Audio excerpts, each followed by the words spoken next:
Bismillahirrahmanirrahim. Assalamualaikum warahmatullahi wabarakatuh.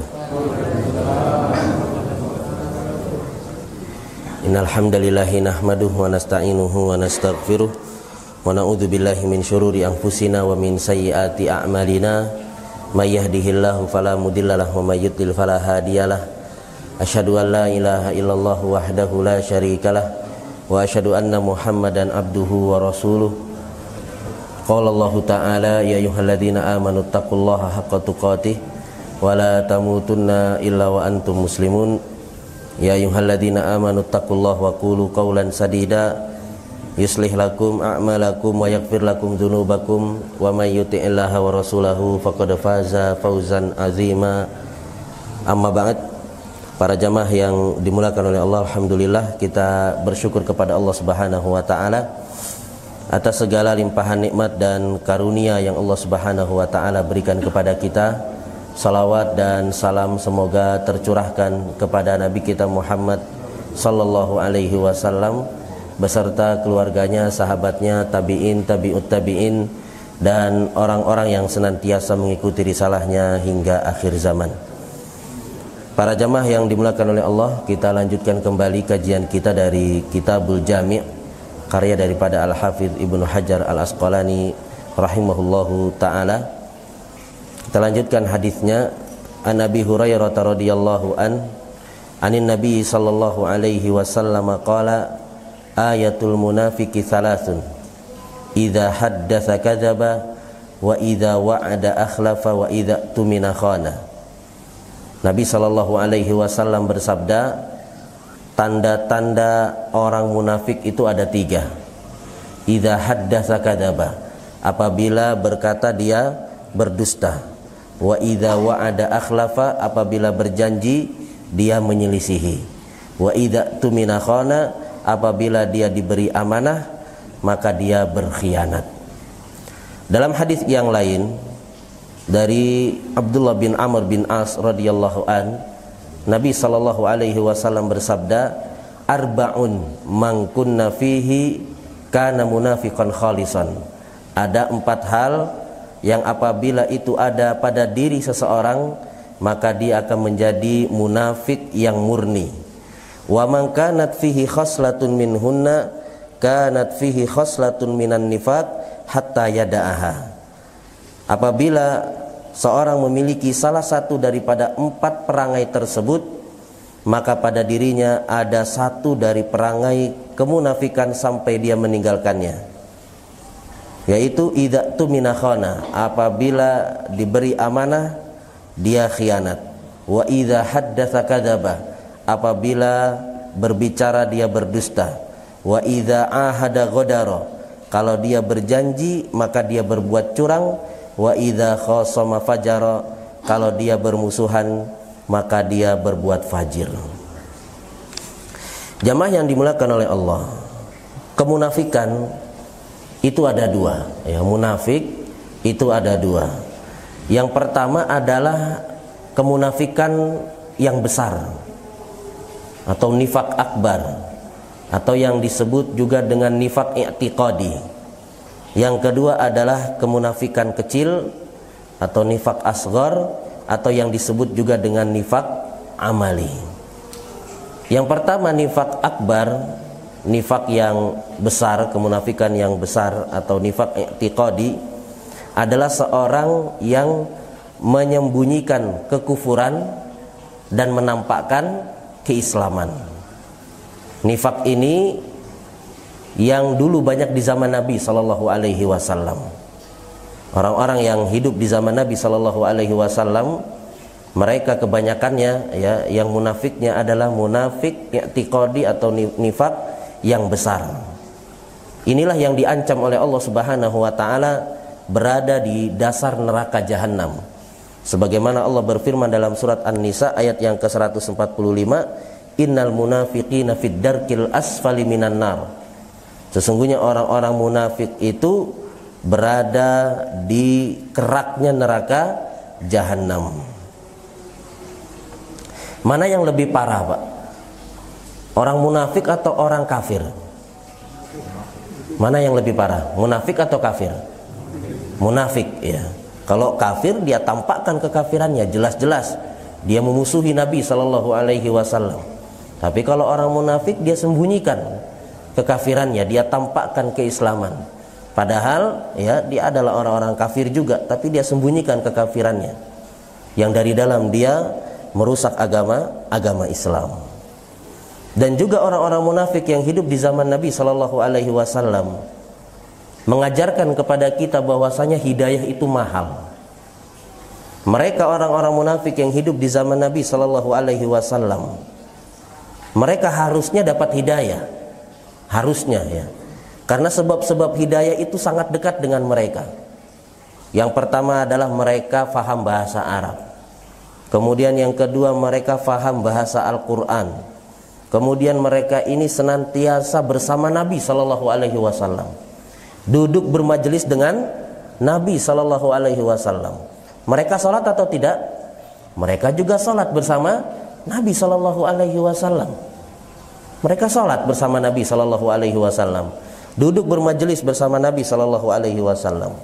Di antara dalil yang menunjukkan bahwasanya orang-orang munafik itu sholat bersama Nabi adalah sabda Nabi Shallallahu Alaihi Wasallam, Inna athqala salati alal munafiqin salatul isya wa salatul fajar. Sesungguhnya salat yang paling berat dikerjakan oleh orang-orang munafik adalah salat isya sama salat subuh. Kenapa berat salat isya sama salat subuh? Karena gelap. Nabi Shallallahu Alaihi Wasallam gak melihat mereka, sehingga mereka memilih untuk apa? Tidak salat bersama Nabi Shallallahu Alaihi Wasallam. Pada intinya orang-orang munafik adalah orang-orang yang sebenarnya hidayah itu sangat dekat dengan mereka, namun mereka tidak mendapatkan hidayah Allah Subhanahu wa taala. Ini menunjukkan bahwasanya hidayah itu di tangan Allah. Dalam hadis disebutkan, wallahi laulallah mahtadaina. Demi Allah, kalau bukan karena Allah Subhanahu wa taala, maka kita tidak akan mendapatkan hidayah. Begitupun yang menunjukkan mahalnya hidayah. Hidayah itu tidak Allah Subhanahu wa taala berikan kepada anaknya Nabi Nuh alaihi salam, padahal bapaknya seorang nabi. Juga Allah Subhanahu wa taala tidak berikan kepada istrinya Nabi Lut alaihi salam, padahal suaminya adalah seorang nabi. Juga menunjukkan mahalnya hidayah adalah Allah Subhanahu wa taala tidak berikan kepada pamannya Nabi sallallahu alaihi wasallam. Pamannya Nabi Abu Thalib, seorang yang sangat dekat dengan Nabi.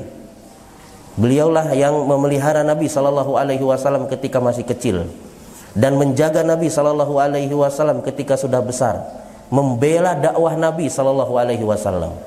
Bayangkan Abu Thalib membela dakwah Nabi sallallahu alaihi wasallam dan sudah dekat dengan Islam, sudah tertarik dengan Islam.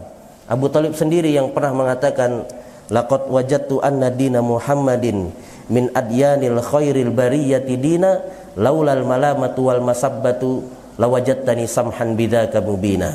Aku telah dapati agama Muhammad adalah agama yang terbaik. Kalau bukan karena celaan dan cacian, ya pasti kalian akan dapati aku sudah masuk ke dalam agamanya Muhammad. Tetapi hidayah itu di tangan Allah Subhanahu wa taala. Bahkan ketika Abu Thalib sudah dalam keadaan sakaratul maut, Nabi sallallahu alaihi wasallam datang mengajak pamannya untuk mengucapkan la ilaha illallah. Nabi mengatakan, ya ammi qul la ilaha illallah kalimatan uhajulaka biha indallahi yaumal qiyamah. Wahai pamanku, ucapkanlah la ilaha illallah, yang dengan satu kalimat ini aku akan berhujjah di hadapan Allah Subhanahu wa taala. Pamannya sudah mau ngucapin, tapi ternyata ada Abu Jahal di sampingnya, sehingga pamannya tidak jadi mengucapkan la ilaha illallah. Ini menunjukkan kepada kita bahwasanya hidayah itu sangat mahal. Hidayah itu di tangan Allah Subhanahu wa taala. Dan di antara hal yang menunjukkan mahalnya hidayah, hidayah tidak Allah Subhanahu wa taala berikan kepada orang-orang Yahudi. Padahal orang-orang Yahudi datang ke Madinah itu karena dapat informasi dari kitab mereka bahwasanya Nabi yang terakhir akan mendatangi kota yang banyak pohon kurmanya, sehingga mereka datang ke Madinah menunggu Nabi yang terakhir. Ketika Nabi sallallahu alaihi wasallam datang, mereka malah tidak imani, padahal mereka sudah tunggu. Bahkan mereka sesumbar akan mengusir penduduk asli kota Madinah bersama nabi mereka. Ternyata ketika Nabi Shallallahu Alaihi Wasallam datang, mereka tidak mengimaninya. Apakah mereka tidak kenal dengan Nabi Shallallahu Alaihi Wasallam? Mereka sangat kenal dengan Nabi. Ya'rifuna kama ya'rifuna abna'ahum. Mereka itu kenal dengan Nabi Shallallahu Alaihi Wasallam sebagaimana mereka kenal dengan anak-anak mereka sendiri. Jadi mereka sangat kenal dengan Nabi. Bahkan ayahnya Sofia ini istrinya Nabi Shallallahu Alaihi Wasallam. Ketika pamannya tanya, pamannya Sofia tanya sama ayahnya Sofia, huwa, apakah itu Nabi yang kita tunggu? Iya, huwa, itulah Nabi yang kita tunggu. Tapi malah tidak mereka tidak mereka imani. Ini menunjukkan bahwasanya hidayah itu di tangan Allah Subhanahu wa taala. Dan juga yang menunjukkan mahalnya hidayah, Allah Subhanahu wa taala tidak berikan kepada orang-orang kafir Quraisy, yang mana mereka ini sebenarnya adalah keturunan daripada siapa? Nabi Ibrahim alaihissalam. Mereka keturunan daripada Nabi Ibrahim, Nabi Ismail alaihissalam. Makanya anak-anak mereka itu mereka beri nama dengan Abdullah. Bahkan ayahnya Nabi Shallallahu Alaihi Wasallam diberi nama apa? Abdullah, hambanya Allah. Yang menunjukkan orang-orang kafir Quraisy itu percaya akan adanya Allah Subhanahu wa taala. Dan mereka adalah orang-orang yang melihat pertumbuhan Nabi Shallallahu Alaihi Wasallam. Bahkan mereka adalah orang-orang yang menggelari Nabi dengan Al-Amin, orang yang terpercaya. Bahkan ketika mereka berselisih siapa yang akan meletakkan Hajar Aswad di tempatnya, ketika Ka'bah dibugar, ketika Ka'bah direnovasi, orang-orang Quraisy itu berselisih. Setiap kabilah ingin kabilahnya lah yang meletakkan Hajar Aswad di tempatnya. Sampai-sampai mereka ingin saling bunuh-membunuh, ingin terjadi pertumpahan darah, ingin mempertahankan kabilahnya lah yang meletakkan Hajar Aswad di tempatnya. Namun pada akhirnya mereka bersepakat, siapa yang pertama kali masuk ke dalam Masjidil Haram melalui pintu ini, maka kita akan berhakim dengan dia. Maka ketika ditunggu-tunggu, yang datang adalah Nabi Shallallahu Alaihi Wasallam. Serempak mereka berbahagia. Padahal ketika itu Nabi Shallallahu Alaihi Wasallam belum diutus menjadi Nabi. 5 tahun lagi baru Nabi Shallallahu Alaihi Wasallam diutus oleh Allah Subhanahu Wa Taala menjadi seorang Nabi dan Rasul. Nabi ketika masuk mereka semua bahagia. Mereka mengatakan atanal amin waradina bil amin. Datang kepada kami al-amin, orang yang terpercaya, dan kami akan ridho dengan keputusan al-amin. Mereka senang dengan kedatangan Nabi Shallallahu Alaihi Wasallam. Tapi begitu Nabi Shallallahu Alaihi Wasallam diangkat menjadi seorang Nabi dan Rasul, mereka diajak untuk masuk ke dalam agama Islam. Mereka diajak untuk hanya menyembah kepada Allah Subhanahu Wa Taala. Mereka tidak mau. Bahkan mereka memerangi Nabi Shallallahu Alaihi Wasallam dan menyiksa orang-orang yang mengikuti Nabi Shallallahu Alaihi Wasallam. Ini menunjukkan kepada kita bahwasanya hidayah itu sangat mahal bila dibandingkan dengan kita. Kita paham bahasa Arab atau tidak, Pak? Enggak paham bahasa Arab, enggak paham bahasa Al-Quran. Kita bukan keturunan Nabi, bukan keturunan kiai. Jauh zaman kita dengan zaman Nabi Shallallahu Alaihi Wasallam. Tapi Allah Subhanahu Wa Taala berikan kepada kita hidayah Islam. Maka hendaknya kita syukuri hidayah ini. Kita berusaha untuk menjaga hidayah ini. Maka di antara hal yang bisa menjaga hidayah adalah kita senantiasa ikhlas dalam beribadah kepada Allah Subhanahu wa taala. Ya, kita berusaha untuk ikhlas dalam setiap ibadah-ibadah yang kita kerjakan. Karena apabila orang itu berusaha untuk ikhlas dalam beribadah kepada Allah Subhanahu wa taala, maka dia akan dijaga oleh Allah Subhanahu wa taala. Dan syaitan tidak akan bisa menggoda orang-orang yang ikhlas. Syaitan sendiri yang mengatakan, ketika syaitan mengatakan ya fabi izzatika la ughwiyannahum ajma'in. Syaitan bersumpah bahwasanya akan menyesatkan seluruh manusia illa ibadaka minhumul mukhlasin, kecuali hamba-hamba Engkau ya Allah yang senantiasa ikhlas dalam beribadah kepadamu. Maka hendaknya kita berusaha menjaga hidayah ini dengan berusaha ikhlas dalam beribadah kepada Allah Subhanahu wa taala. Tapi jamaah yang dimuliakan oleh Allah, ini nifak yang pertama, yaitu nifak i'tiqadi atau nifak akbar, yaitu seorang yang menyembunyikan kekufuran dan menampakkan keislaman. Mereka-mereka inilah yang diancam dengan dimasukkan ke dalam neraka dan di dasarnya neraka, ya, fid darkil asfali minan nar. Kemudian nifak yang kedua adalah nifak asghar, nifak yang kecil, nifak amali, yaitu yang disebutkan dalam hadis ini. Nifak amali itu adalah idza haddatsa kadzaba, bila berdusta, bila berkata dia berdusta, wa idza wa'ada akhlafa, kalau berjanji dia berkhianat, wa idza ahada ghadara, dan apabila dia wa idza tumina khana, apabila dia diberi amanah dia menyelisih atau dia berkhianat. Dan kalau kita perhatikan, ciri-ciri daripada munafik ini adalah seorang yang antara lahir dengan batin itu berbeda. Jadi ciri-ciri munafik itu adalah apa yang di batin berbeda dengan apa yang di lahir. Oleh karenanya orang yang misalkan ketika dalam kondisi ramai dia rajin beribadah kepada Allah, terlihat semangat dalam beribadah kepada Allah, namun ketika berada di tempat yang sepi, sendirian di kamar, dia malas dalam beribadah kepada Allah Subhanahu wa taala, maka bisa jadi ada ciri kemunafikan dalam apa? Dalam dirinya. Karena ciri daripada kemunafikan itu adalah seorang yang beda antara lahir dengan batinnya. Sehingga para sahabat dahulu adalah orang-orang yang paling takut dengan kemunafikan, baik itu nifak akbar maupun nifak asghar. Sebagaimana yang disebutkan oleh Ibnu Abi Mulaikah rahimahullahu taala, dia mengatakan adraktu salasina min ashabin nabi sallallahu alaihi wasallam, aku dapati sekitar 30 daripada sahabat Nabi sallallahu alaihi wasallam, kulluhum yakhafun nifaq ala nafsihi, semuanya itu takut akan kemunafikan menimpa dirinya. Kemudian jamaah yang dimuliakan oleh Allah, kita bahas satu persatu ciri-ciri kemunafikan yang disebutkan dalam hadis Nabi sallallahu alaihi wasallam. Yang pertama adalah jika berbicara dia berdusta. Jika bicara dia berdusta.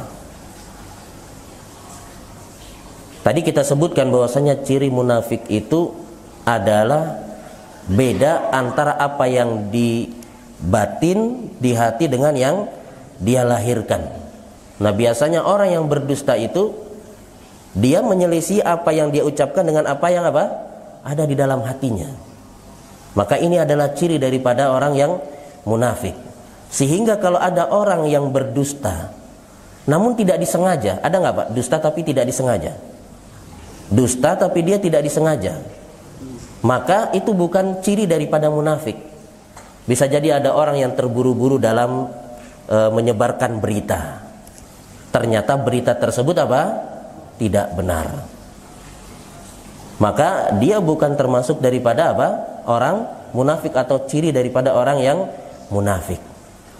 Jadi kalau misalkan dia tidak sengaja dalam berdusta, maka itu tidak mengapa. Artinya dia bukan termasuk daripada ciri orang yang munafik.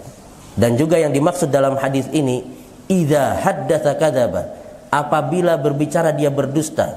Ini yang dimaksudkan adalah bila seorang itu seringnya ketika berbicara adalah berdusta. Kalau seorang muslim terkadang berdusta, maka tidak termasuk daripada kemunafikan. Karena yang namanya manusia itu pasti terjatuh ke dalam kesalahan. Maka bila misalkan dia terpaksa untuk berdusta, ya, sesekali dia berdusta, maka itu tidak termasuk daripada ciri dari kemunafikan. Kemudian ciri yang kedua dari kemunafikan adalah jika berjanji dia menyelisihi.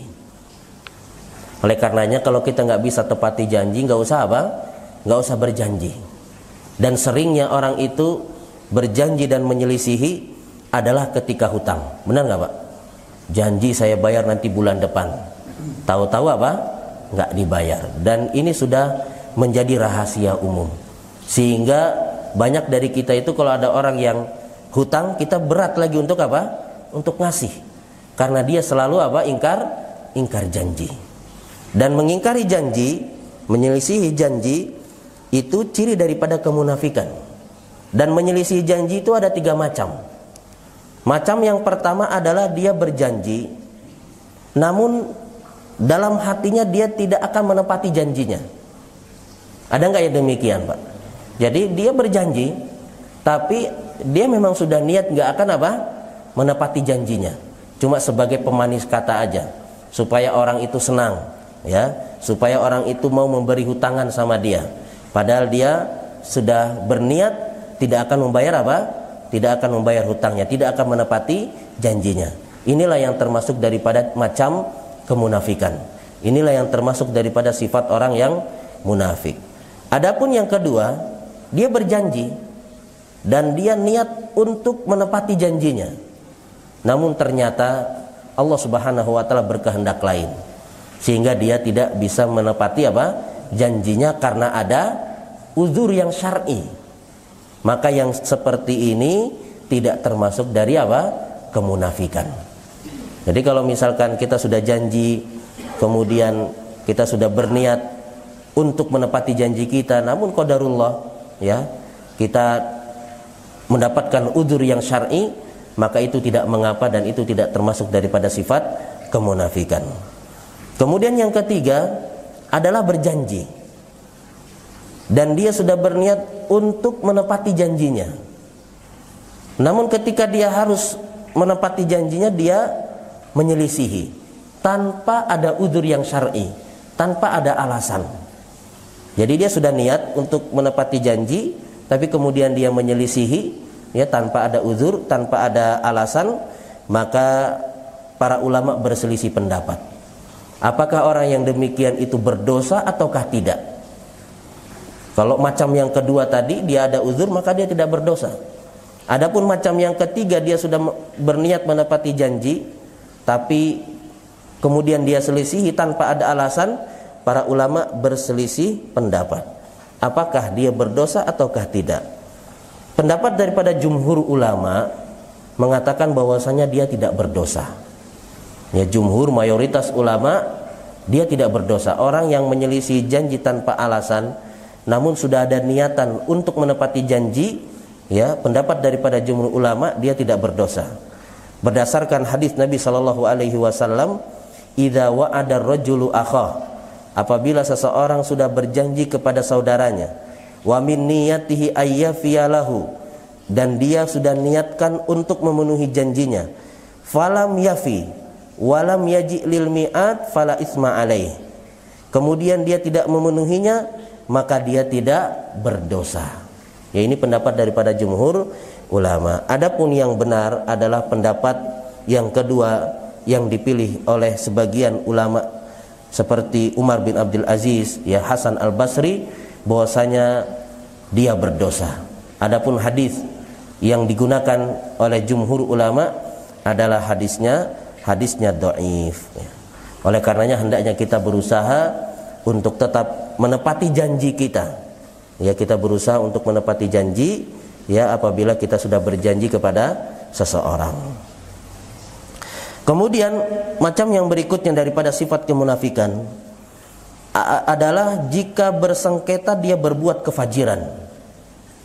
Jika terjadi perselisihan, ya, di antara dia dengan orang lain, dia berbuat kefajiran, yaitu dia berusaha untuk mencari bukti-bukti yang batil, bukti-bukti yang palsu, ya, bukti-bukti yang palsu untuk menguatkan pendapatnya supaya dialah yang dianggap sebagai orang yang benar. Maka ini termasuk daripada macam kemunafikan. Kemudian yang berikutnya adalah jika membuat kesepakatan maka dia menyelisihi. Pada dasarnya adalah kita kalau sudah buat kesepakatan, kita harus menepati kesepakatan yang sudah kita buat. Oleh karenanya apabila kita sudah membuat kesepakatan sama orang kafir, ini kesepakatan kita sama orang kafir, yaitu terjadi genjatan senjata, nggak boleh saling membunuh. Kemudian ternyata ada orang muslim yang tidak menepati kesepakatan tersebut, sehingga dia membunuh orang kafir, maka dia akan mendapatkan dosa, ancaman yang keras dari Nabi SAW. Beliau bersabda, "Man qatala mu'ahadan lam yarah raihatal jannah fa inna rihaha tujadu min masirati arba'ina ama." Barang siapa yang membunuh orang kafir yang mu'ahad, yaitu orang kafir yang dalam perjanjian genjatan senjata, perjanjian damai. Jadi siapa yang membunuh orang kafir yang berada dalam perjanjian, ya perjanjian genjatan senjata atau perjanjian damai, maka dia tidak akan mencium baunya surga. Padahal baunya surga itu bisa dicium dari jarak sekian dan sekian. Ini menunjukkan bahwasanya menyelisihi kesepakatan itu dosanya sangat besar. Menyelisih kesepakatan sama orang kafir aja sudah ancamannya demikian. Bagaimana apabila seseorang itu sampai menyelisih kesepakatan dengan orang-orang yang beriman. Kemudian yang berikutnya adalah di antara ciri kemunafikan, jika diberi amanah dia berkhianat. Bila dikasih amanah dia berkhianat. Padahal Allah Subhanahu wa taala berfirman, "Innallaha ya'murukum an tu'addul amanati ila ahliha." Sesungguhnya Allah Subhanahu wa taala telah memerintahkan kalian untuk menyerahkan amanah kepada yang berhak menerima amanah tersebut. Dan juga Nabi SAW bersabda, "Addil amanah ila man i'tamanak wala takun man khanak." Tunaikanlah amanah kepada orang yang memberi amanah kepadamu, dan janganlah engkau berkhianat kepada orang-orang yang mengkhianatimu. Tapi jamaah yang dimuliakan oleh Allah, kita masuk ke hadis yang berikutnya. An Abdullah bin Mas'ud radhiyallahu anhu qala Rasulullah sallallahu alaihi wasallam, "Sibabul muslimi fusukun wa qitaluhu kufrun." Mencela seorang muslim itu merupakan kefasikan dan memeranginya adalah kekufuran. Ya, Nabi sallallahu alaihi wasallam bersabda, "Sibabul muslimi fusuk." Mencela seorang muslim itu adalah kefasikan dan memeranginya adalah kekufuran. Sibab, ya, mencela. Jadi dalam bahasa Arab itu ada yang namanya sabba, ada yang namanya sibab. Kalau sabba itu adalah mencela seorang muslim dengan aib yang memang ada pada dirinya. Ya, mencela seorang muslim ya dengan aib yang memang ada pada dirinya. Misalkan mengatakan dasar pencuri, ya. Memang dia adalah seorang pencuri, pezina kau, ya misalkan. Ya. Memang dia adalah seorang pezina. Adapun sibab itu adalah mencela seorang muslim yang aibnya itu tidak ada pada dirinya. Maka ini sibab ini lebih parah.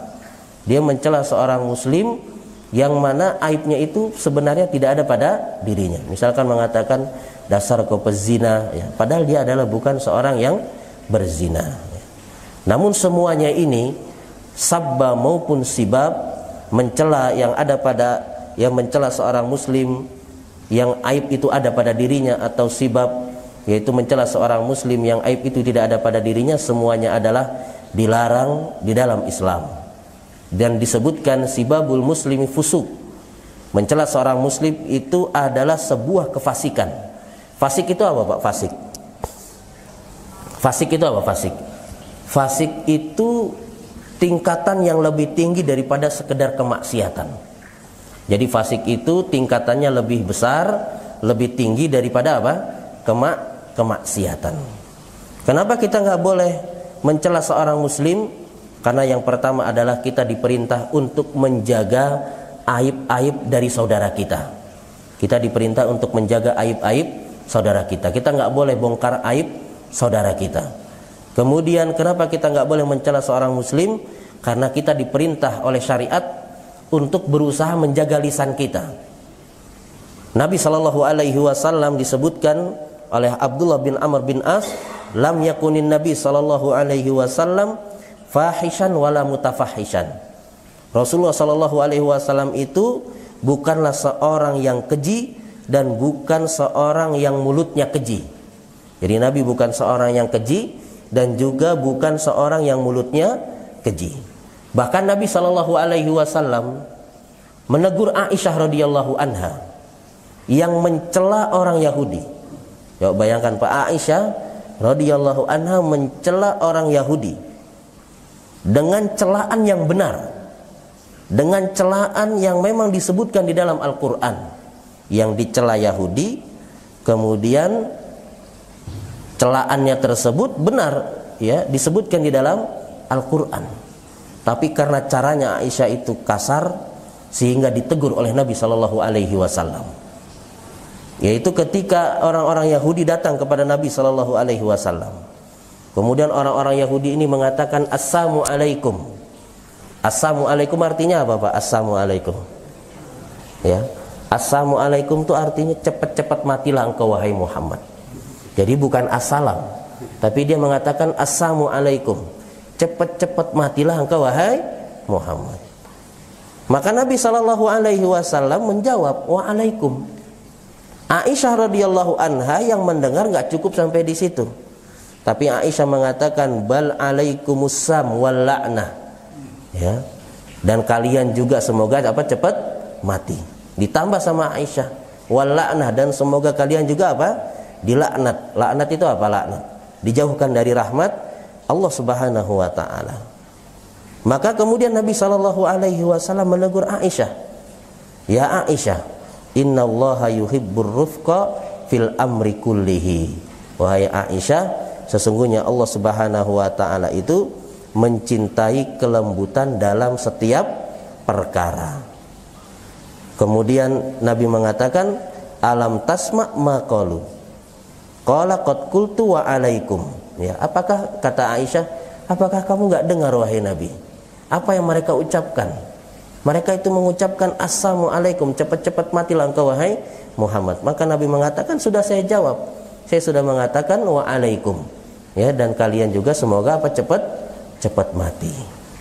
Lihat bagaimana, ya, Nabi Shallallahu Alaihi Wasallam menegur Aisyah radhiyallahu anha yang mencaci orang apa? Orang Yahudi. Mencaci orang Yahudi saja ditegur oleh Nabi Shallallahu Alaihi Wasallam. Bagaimana bila seorang Muslim itu apa? Mencaci maki orang-orang yang beriman, mencaci maki orang-orang yang Islam, orang yang rajin ibadah, orang yang rajin ke masjid kita caci, kita cela. Maka hendaknya kita berusaha untuk menjaga lisan kita. Namun di sana para ulama mengecualikan, ada orang Muslim yang boleh untuk kita cela. Jadi ada orang-orang Muslim yang memang boleh kita cela. Siapa mereka? Yaitu mereka-mereka yang memang tidak punya rasa malu dalam bermaksiat kepada Allah. Mereka adalah orang-orang yang terang-terangan dalam apa?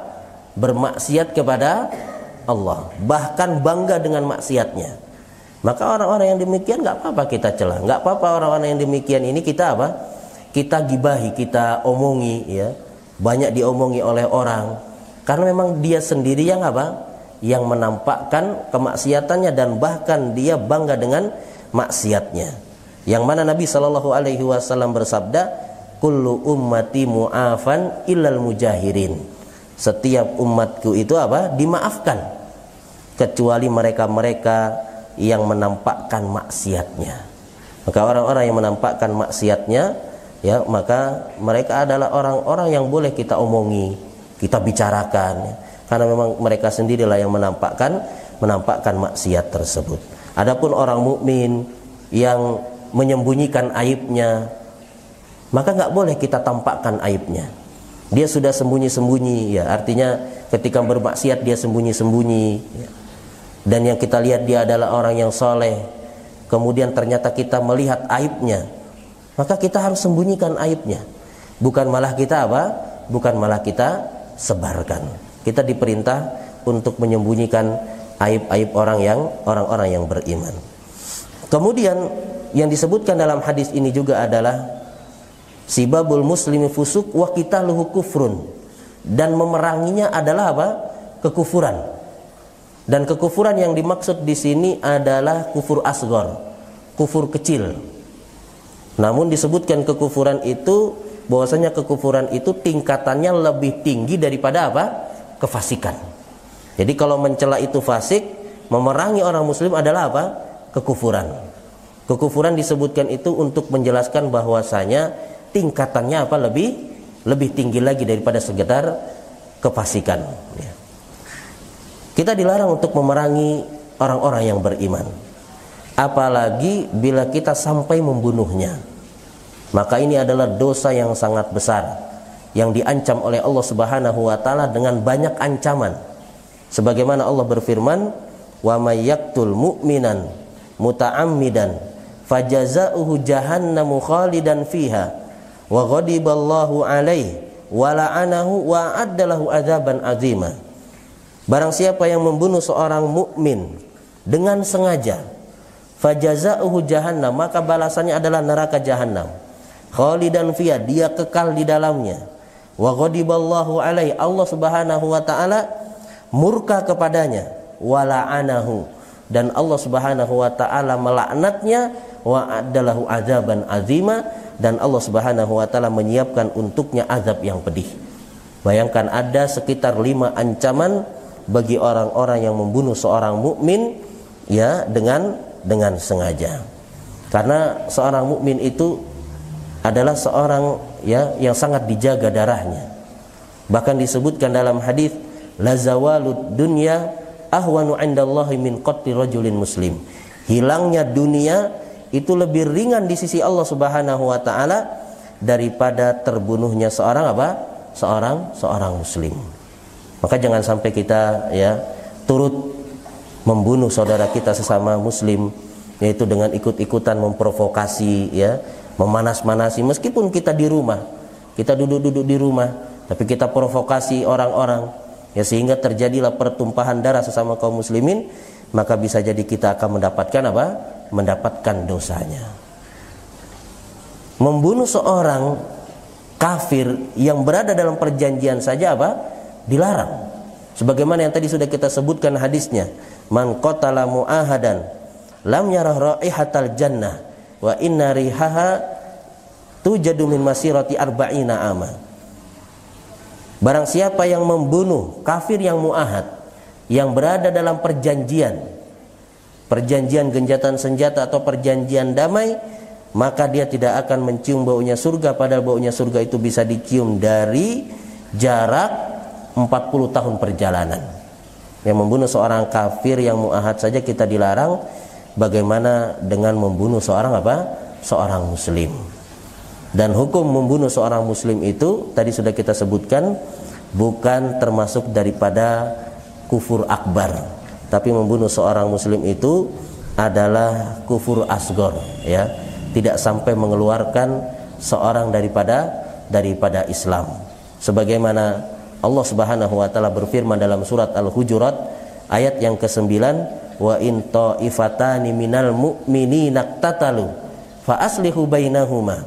Jika ada 2 golongan dari kaum mukminin yang berperang.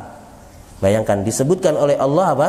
Kaum mukminin yang berperang. Berarti mereka yang berperang sesama kaum muslimin ini tetap apa?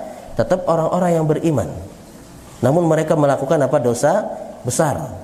Kufur ya, yaitu kufurnya kufur asghar ya, karena Allah Subhanahu wa taala masih menyebutkan mereka dengan apa? Orang yang beriman. Bahkan setelah ayat ini Allah mengatakan, yaitu surat Al-Hujurat ayat yang ke-10, innamal mu'minuna ikhwah fa aslihu baina akhawaikum.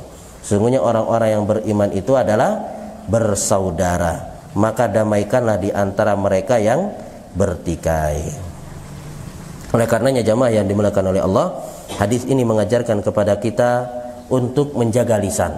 Jangan sampai kita mencela orang-orang yang beriman, dan juga menahan diri kita, jangan sampai kita termasuk daripada orang-orang yang memerangi kaum muslimin. Kemudian hadis yang berikutnya, qala Abu Hurairah radhiyallahu anhu mengatakan dari Nabi sallallahu alaihi wasallam, bahwasanya Nabi Shallallahu alaihi wasallam bersabda, "Iyyakum wadh-dhon fa inadh-dhonna akdzabul hadits." Hati-hatilah kalian daripada berburuk sangka, karena buruk sangka itu adalah perkataan yang paling dusta. Jadi kita tidak diperbolehkan untuk berburuk sangka, berprasangka buruk kepada saudara kita. Karena berburuk sangka itu bagian daripada dosa. Jadi kita baru buruk sangka sama saudara kita, kita sudah mendapatkan apa? Dosa, mendapatkan dosa. Sebagaimana Allah Subhanahu wa taala berfirman, "Ya ayyuhalladzina amanu jtanibu katsiran minadh-dhon." Wahai orang-orang yang beriman, jauhilah oleh kalian kebanyakan berprasangka. Inna ba'dadh-dhonni itsmun. Karena sesungguhnya sebagian prasangka itu adalah apa? Dosa. Ya. Jadi berprasangka buruk sama orang yang beriman itu dosa. Namun kalau prasangka itu masih di dalam hati, ya, artinya kita cuma terbetik saja dalam hati kita, berprasangka buruk sama saudara kita, maka itu belum dosa. Dosa itu kalau kita sudah berprasangka kemudian kita ceritakan atau kemudian kita amalkan, sebagaimana Nabi Shallallahu alaihi wasallam bersabda, "Innallaha tajawaza li ummati ma hadatsat bihi anfusaha ma lam yatakallamu aw ya'malu bihi." Sesungguhnya Allah memaafkan umatku terhadap apa yang terbetik di dalam hatinya, selama mereka tidak mengatakan itu dan tidak mengamalkannya, tidak mengambil tindakan. Artinya kalau kita masih baru terbesit, ya, dalam hati kita buruk sangka sama teman kita, misalkan dia jalan sama wanita lain, kita buruk sangka, ini siapa ini? Ini wanita simpangan sepertinya. Tapi baru kita terbetik dalam hati, belum kita ceritakan sama tetangga, belum kita mengambil tindakan, tapi baru terbesit, maka itu belum apa?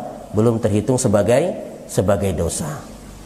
Maka seharusnya kita kepada saudara-saudara kita itu harus menyiapkan uzur untuk mereka. Jadi kita kalau sama saudara kita, supaya kita ini tidak berprasangka buruk, maka kita siapkan uzur untuk apa? Untuk saudara kita. Sebagaimana yang disebutkan oleh Al-Imam Ibnul Mubarak rahimahullahu ta'ala, "Al-mu'min yatlubul ma'adzir wal munafik yatlubul atharat." Orang mukmin itu berusaha mencari uzur bagi saudaranya. Adapun orang munafik mencari-cari kesalahan saudaranya. Jadi kita sebagai seorang muslim harus menyiapkan uzur untuk saudara kita. Jadi kalau kita melihat hal-hal yang menjadikan kita buruk sangka sama saudara kita, maka kita harus siapkan 99 uzur. Kita siapkan kalau bisa 1000 uzur untuk saudara kita. Misalkan kita lihat saudara kita jalan sama wanita lain, kita siapkan uzur untuk dia. Misalkan, oh, bisa jadi itu apa? Itu istri keduanya. Dia nikah tapi nggak ngundang apa? Nggak ngundang kita. Atau bisa jadi itu bibinya, bisa jadi itu adik perempuannya.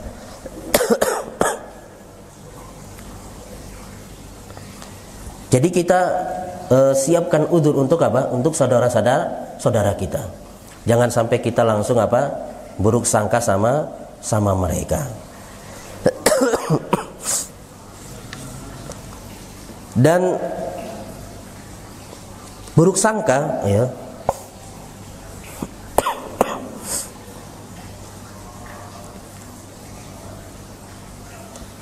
buruk sangka itu disebutkan dalam hadis akdzabul hadis, ya. Buruk sangka itu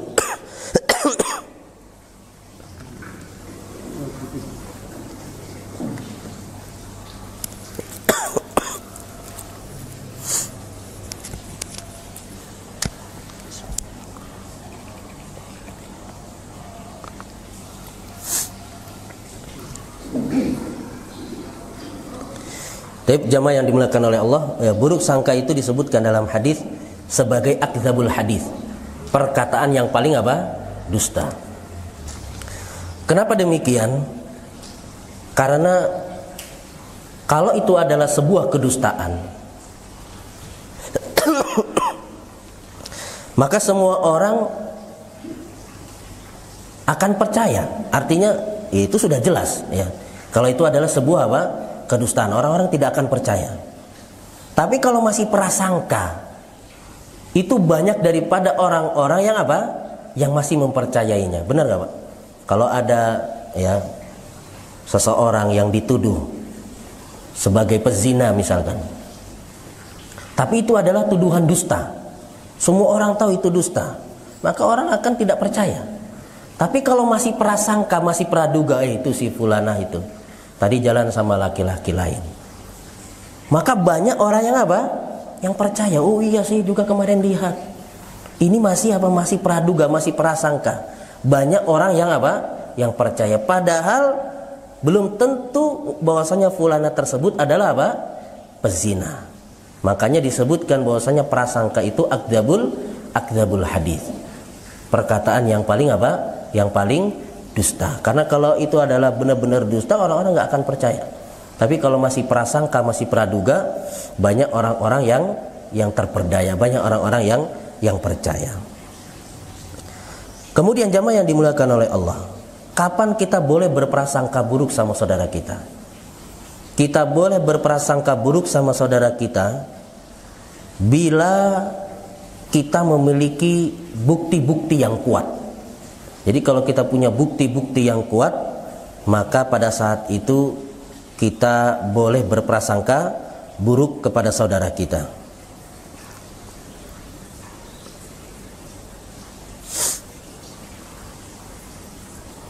Seperti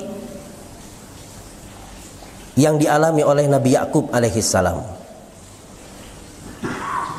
Ketika anak-anaknya ya membawa Nabi Yusuf alaihissalam.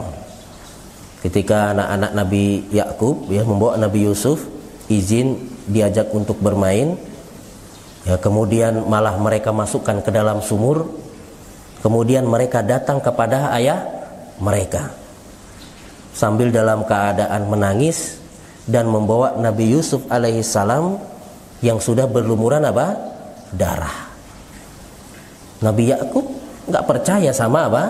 Sama anak-anaknya, karena punya dugaan kuat anak-anaknya ini apa? Dusta. Anak-anaknya ini dusta. Dari mana Nabi Yakub alaihissalam tahu? Yaitu dari bajunya Yusuf yang apa? Berlumuran darah tapi tidak terkoyak-koyak. Serigala mana yang sangat baik hati, yang apa namanya mencabik-cabik tubuh seseorang sampai mati, tapi apa? Bajunya tidak robek.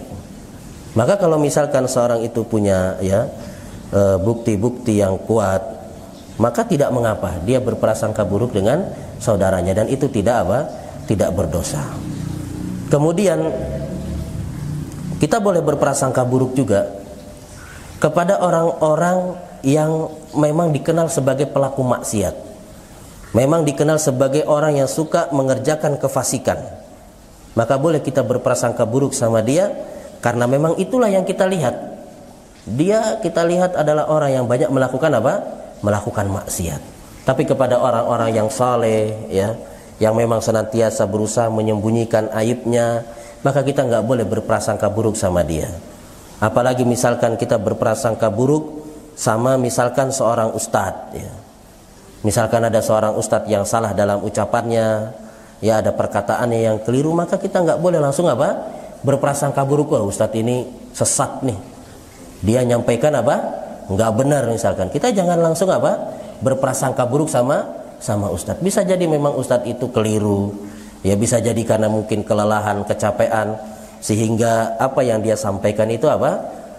Tidak benar. Jadi intinya adalah hendaknya kita berusaha untuk tidak berprasangka buruk sama saudara kita. Supaya kita tidak berprasangka buruk sama saudara kita, yang pertama yang perlu kita ingat bahwasanya prasangka buruk itu adalah bagian dari dosa. Kemudian yang kedua, supaya kita tidak berprasangka buruk sama saudara kita adalah kita menyiapkan uzur untuk saudara-saudara kita. Kita siapkan ya 100 uzur atau 1000 uzur untuk saudara kita, supaya kita apa? Tidak berprasangka buruk kepadanya.